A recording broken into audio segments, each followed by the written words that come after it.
My name is Katie Hammack. I work in Anne Arundel County Public Schools.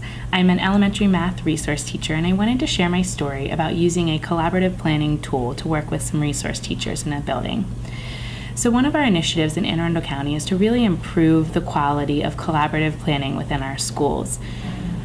Before this, our teachers were spending a lot of time at collaborative planning, looking at which worksheets they would be using, thinking about what the homework would be that day, what they would be putting in front of the students. We really wanted to adjust that so that our teachers were focused more on what the students would be learning and thinking about what the standard looks like, thinking about how they would assess that standard, and reflecting on the data that they've collected and setting up a plan for what they're going to do if the students don't reach their goals, or if they do and they need to enrich that. As a district, we created a planning tool that we were giving out to our math resource teachers within the buildings. And the tool included those pieces there. So it included first starting with setting norms and really creating an environment which the teachers can share.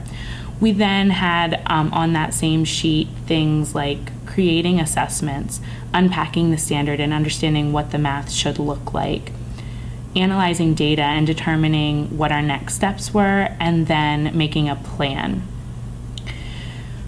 When we looked at that form, when I went into a school and worked with two resource teachers, we looked at the form that we had created and realized quickly that that was a lot for the resource teachers to do in a 15-minute planning period that they have with their teachers.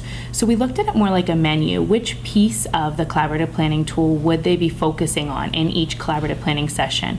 And that was great because it really gave them a guide for how they would plan their collaborative planning sessions. And each week they would send out an agenda saying, this week we're going to be focusing on unpacking the standards that are coming up, or whatever that may be, and they could prepare the appropriate materials. After they had about a month or two of using the tool to plan their collaborative planning sessions, I was able to come in with a rubric that we had created. And the rubric really evaluated how the collaborative planning sessions were going.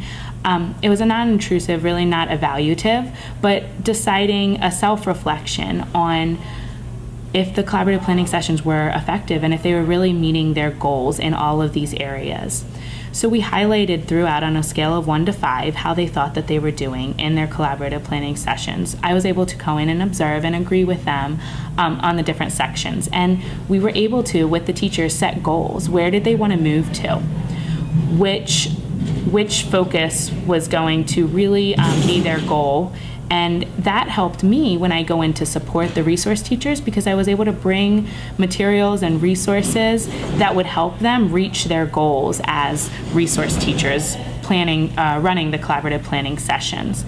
So then after they have their goals and we're evaluating it, we were able to go back to the rubric and make sure that they have made some growth in those areas that needed and set new goals.